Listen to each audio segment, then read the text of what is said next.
In this video, we will demonstrate an innovative way to pick faults using DI Transform's fault scan and fault stream technologies.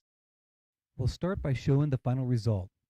In this scene, we have quickly constructed a fault using Transform's fault stream technology. While this fault is fully constrained by many fault sticks that honor the fault scan seismic volume, it was constructed by no more than a dozen clicks from the user. How do we do this? Let's find out.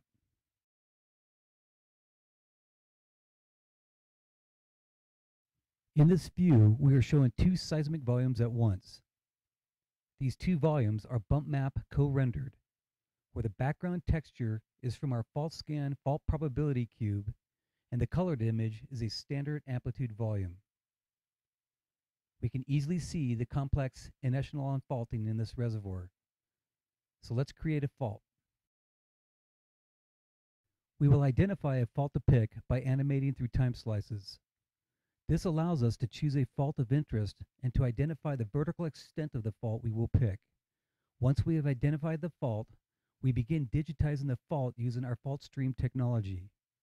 As you can see, the time slice fault stick is anchored on one end of the fault, and the digitized line follows the cursor along portions of the fault scan cube that have high probabilities of fault likelihood. After two time slice fault sticks are digitized, we can view the fit of a fault surface.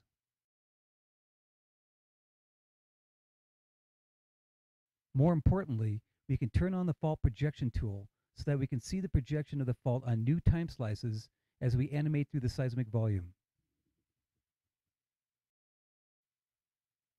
If the digitized fault stick is taking an undesirable path, simply set another anchor point as we do here.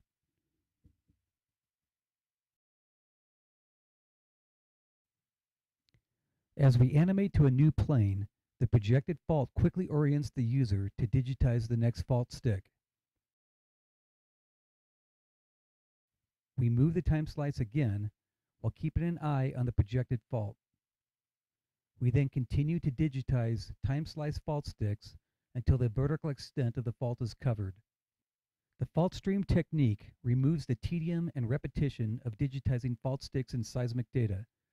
Most digitized fault sticks only require 2 points, one to anchor the stick and one to end it. All fault sticks are sampled at the bin grid resolution, ensuring the fault stick is truly honoring the fault. We have now digitized 5 fault sticks, but only using 10 or so mouse clicks. We now show further improvements to the fault streaming technology in version 3.3 by allowing the user to iterate or build on the previous work by automatically generating and refining the fault with new sticks in the X, Y, and Z directions. We could continue to digitize inline or crossline fault sticks to refine the fault. This, as we will now see, is not necessary. We simply use the previous time slice fault sticks as tie points for new sticks picked in the X or Y directions. The user simply clicks a button to refine in the XY direction. We then click one more time to further refine in the Z direction. That's it. We are now finished with this fault. In a matter of seconds, we can accurately digitize the full extents of a complex fault, and then further refine the accuracy of the fault with 2 more mouse clicks. Thank you for watching this video, and contact us at Drilling Info to learn more about our horizon interpretation and structural modeling tools.